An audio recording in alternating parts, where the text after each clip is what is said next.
नमस्कार साथियों, मैं दीपक पांडे आपका द डेली रोड में स्वागत करता हूं। समय के साथ हिंदुजा ग्रुप की कंपनी अशोक लीलैंड ने न केवल भारत के वाहन सेक्टर में अपनी दमदार पकड़ बनाई है, बल्कि हैवी कमर्शियल सेगमेंट की यह दूसरी सबसे बड़ी खिलाड़ी है। भारत की शान कहे जाने वाली इस कंपनी का मुख्यालय दक्षिण भारत के चेन्नई में है और यह दुनिया की 16वीं सबसे बड़ी ट्रक निर्माता कंपनी भी है। भारत में टाटा मोटर्स के बाद सबसे ज्यादा कारोबार करने वाली यह आइकॉनिक कंपनी न केवल भारत में बल्कि सऊदी अरब, नाइजीरिया, बांग्लादेश, नेपाल और श्रीलंका सहित दुनिया के 22 से भी ज़्यादा देशों में अपना कारोबार करती है। हालांकि हमारे इस वीडियो का विषय दुनिया भर में फैले अशोक लीलैंड का नेटवर्क नहीं, बल्कि पड़ोसी देश श्रीलंका में इसकी लोकप्रियता है। साथियों, जैसा कि आप सभी जानते हैं कि श्रीलंका हमारा पड़ोसी देश है और इससे न केवल हमारा सांस्कृतिक और धार्मिक संबंध है, बल्कि यह हमारा कारोबारी मित्र भी है। इसी संबंधों के तहत अशोक लीलैंड श्रीलंका में अपना कारोबार करती है और इस देश के ट्रांसपोर्टेशन में अहम भूमिका निभाती है।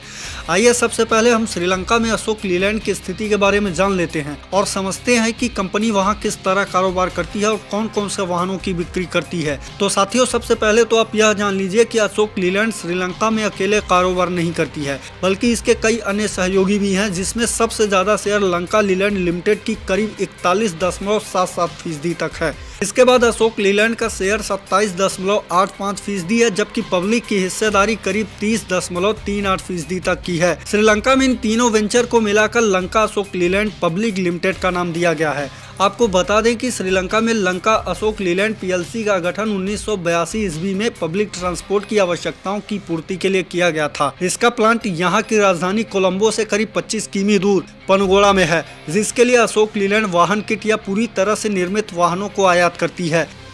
इस प्लांट में चेसिस के लिए असेंबल, ऑपरेशन, मेंटेनेंस, सर्विस और बॉडी बिल्डिंग तक का कार्य किया जाता है। कंपनी के प्रोडक्ट लाइनअप में शामिल वाहनों की बात करें तो यहाँ पिकअप, बस और ट्रकों की कई रेंज का प्रोडक्शन किया जाता है और इस वेंचर से निकले लाखों वाहन इस वक्त श्रीलंका की सड़कों पर अपनी सेवा दे रहे हैं। हम इस संयुक्त वेंचर के तहत निकलने वाले पार्टिकुलर लाइट ट्रक सेगमेंट की बात करें तो यहाँ इकोमेट 1212, इकोमेट 1214 और बॉस नाम के 3 ट्रक बेचे जाते हैं, जबकि मिड सेगमेंट में taurus 2518, tusker super 1618, comet gold 1616 और टस्कर सुपर 1613 जैसे 4 नाम लिए जा सकते हैं। हैवी रेंज में U4923, U4020 और 3518 कार्गो जैसे महाबली ट्रकों का नाम लिया जा सकता है, जबकि टीपर सेगमेंट में U2518, city 1618, taurus 2518, city 1618, Z45, इकोमेट 1212 और इकोमेट 1012 जैसे 6 वाहनों को खरीदा जा सकता है। कंपनी पिकअप रेंज में भी 4 मॉडलों की बिक्री करती है, जिसमें दोस्त, दोस्त प्लस, पार्टनर और बड़ा दोस्त का नाम लिया जा सकता है।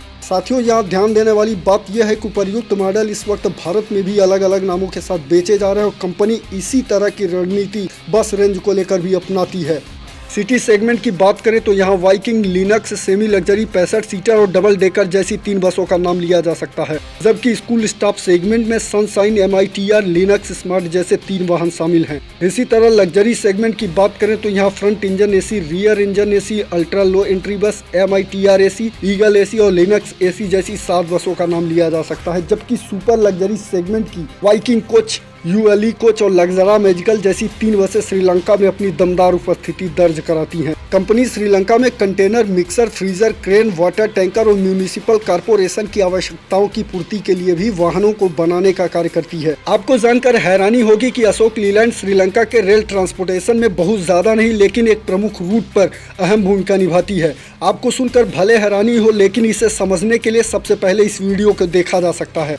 जैसा कि आप वीडियो में देख सकते हैं कि यहाँ अशोक लीलैंड की बस कोचों को रेल पटरियों पर दौड़ाया जा रहा है, जो कि इस देश की रेल बस प्रोजेक्ट है, जिसके लिए यहाँ की सरकार ने न केवल भारत से अशोक लीलैंड की बसों को मंगाया है, बल्कि भारत सरकार ने भी श्रीलंका के इस प्रोजेक्ट के लिए आर्थिक मदद की है। श्रीलंका में अशोक लीलैंड की रेल बस सर्विस इस वक्त यहाँ की सबसे सस्ती और किफायती ट्रांसपोर्ट सर्विस बनकर उभरी है। इसके लिए 10 अशोक लीलैंड बसों का इस्तेमाल किया गया है, जहाँ रेलवे डिवीजन ने 5 DMU ट्रेन कोच का रूप दिया है। ये बसें दोनों तरफ से चलती है और इनका कोच श्रीलंका और भारत की सड़कों पर चल रही वाइकिंग बसों पर आधारित है।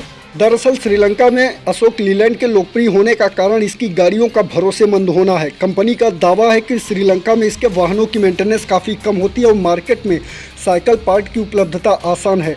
इसके अलावा साल 2014 में अशोक लीलैंड को श्रीलंका सरकार ने 2200 बसों का ऑर्डर दिया था। अशोक लीलैंड को श्रीलंका से मिला यह ऑर्डर आज भी कंपनी को मिले सबसे बड़े एक्सपोर्ट ऑर्डर में से एक गिना जाता है। कंपनी के संयुक्त उद्यम को निजी बस संचालकों से भी ऑर्डर मिलते रहते हैं। कंपनी साल 2014 में 104 करोड़ रुपए के ऑर्डर के तहत निजी ऑपरेटरों को 630 बसों की भी आपूर्ति कर चुकी है। तो साथियों, अब तक आप समझ ही गए होंगे कि श्रीलंका में अशोक लीलैंड की उपस्थिति कितनी महत्वपूर्ण है और यह इस देश में अपना क्या स्थान रखता है।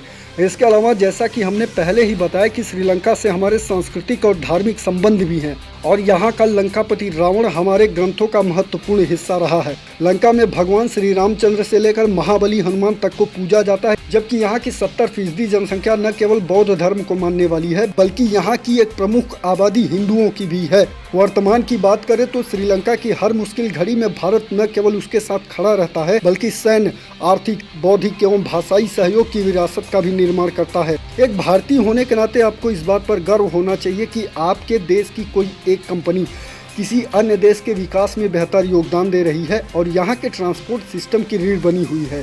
बाकी आप द डेली रोड के साथ बने रहें, क्योंकि हम आगे भी ऐसी ही कई दिलचस्प स्टोरी आपके लिए पेश करते रहेंगे।